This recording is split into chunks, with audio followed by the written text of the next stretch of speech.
Mari kita kembali ke bulan Agustus 2 tahun lalu. Di hadapan anggota MPR dan publik, dengan bangganya Presiden Jokowi bilang begini. Penduduk miskin terus menurun dari 11,22% pada Maret 2015 menjadi 9,41% pada Maret 2019. Terendah dalam sejarah NKRI kita. Sejak 2006, persentase penduduk miskin di Indonesia memang mengalami tren penurunan. Bahkan pada September 2019, penduduk miskin Indonesia tercatat 9,22%, lebih rendah dari angka Maret 2019 yang dipuji-puji Jokowi. Namun, semua ini tidak bertahan lama. Ketimpangan ekonomi penduduk Indonesia atau biasa disebut sebagai Gini ratio di masa pandemi COVID-19 tahun 2020 meningkat. Pemirsa, pandemi COVID-19 telah membuat jutaan orang kehilangan pekerjaan dan angka kemiskinan melonjak. Pada bulan September 2020 lalu, total penduduk miskin di Indonesia tercatat meningkat hingga 2,76 juta orang. Memasuki 2020, tren penurunan kemiskinan lenyap. Dan pada Maret 2021, Badan Pusat Statistik melaporkan jumlah penduduk miskin di Indonesia naik lagi menjadi 10,14% pada Maret 2021. Dari penambahan 1,12 juta orang miskin selama setahun itu, sebanyak 1,02 juta diantaranya merupakan penduduk perkotaan. Pembatasan mobilitas masyarakat untuk mencegah penyebaran COVID-19 membuat perekonomian tak bisa beroperasi 100% dan bikin sebagian pekerja terpaksa dirumahkan.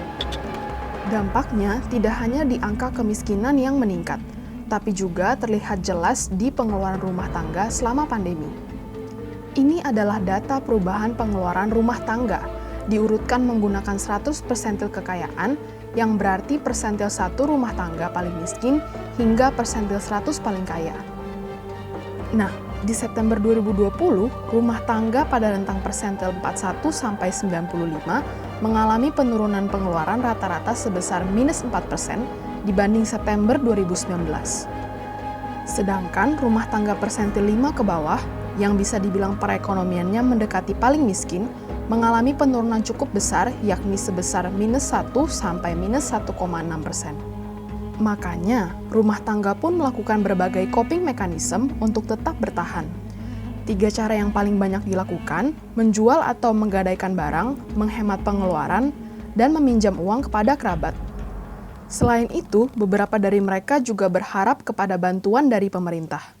Catatan penting, itu kenapa misalnya perlindungan sosial itu perlu. Misalnya ketika PPKM itu diterapkan, masyarakat dipaksa tidak bekerja, pemerintah datang ya dengan bantuan sosial. Sejauh ini berjalan ya, tapi saya lihat memang agak sedikit terlambat penyalurannya dan nilainya mungkin tidak cukup ya untuk mengcover seluruh pendapatan mereka ketika mereka harus dirumahkan. Setidaknya 408,8 triliun rupiah dianggarkan pemerintah untuk program perlindungan sosial di tahun 2021 yang dialokasikan melalui belanja pemerintah pusat, transfer ke daerah, dan dana desa. Pemerintah pun punya 4 program bansos besar yang berupa bantuan tunai. Masalahnya, bansos kerap diincar maling. Malingnya malah penanggung jawab program itu sendiri. Contoh paling gamblang dari itu adalah Juliari Batubara, ex-Menteri Sosial, yang menerima suap lebih dari 32 miliar rupiah dari partner penyedia bansos di Kementerian Sosial. Bansos yang seharusnya untuk warga justru dimaling sebagian, sehingga warga tidak menerima jatah bansos secara utuh. Karena kesalahan ini, Juliari dihukum 12 tahun penjara dan denda 500 juta rupiah. Padahal, berdasarkan survei rumah tangga 2020, 67% penerima bantuan secara subjektif menyatakan bahwa bantuan yang mereka terima sangat bermanfaat. Meski demikian, analisis Semeru Institute terhadap data yang sudah tersedia di Badan Pusat Statistik terkait bansos menunjukkan penyaluran bansos masih bisa dimaksimalkan lagi. Hasil survei Sosial Ekonomi Nasional menunjukkan kombinasi program bansos tunai hanya membantu 21% total pengeluaran rumah tangga termiskin pedesaan dan 18% total pengeluaran rumah tangga termiskin perkotaan.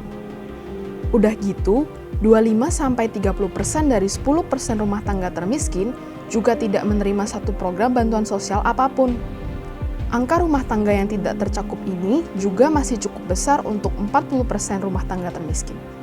Saya tidak tahu angka persisnya berapa untuk cukup, tapi setidaknya kan 21% dari total pengeluaran rumah tangga itu kan relatifly masih kecil sebenarnya untuk bisa mempertahankan kayak kesejahteraan mereka, terutama di masa krisis ini ya, karena kan penurunannya kan cukup dalam gitu. Kalau kita compare itu Indonesia itu relatifly kecil ya nilai anggaran bantuan sosialnya kita ini. Jadi sekitar 0,5 sampai 2% itu kecil. Sedangkan negara lain itu bisa sampai 3 sampai 5% ya dari PDB mereka.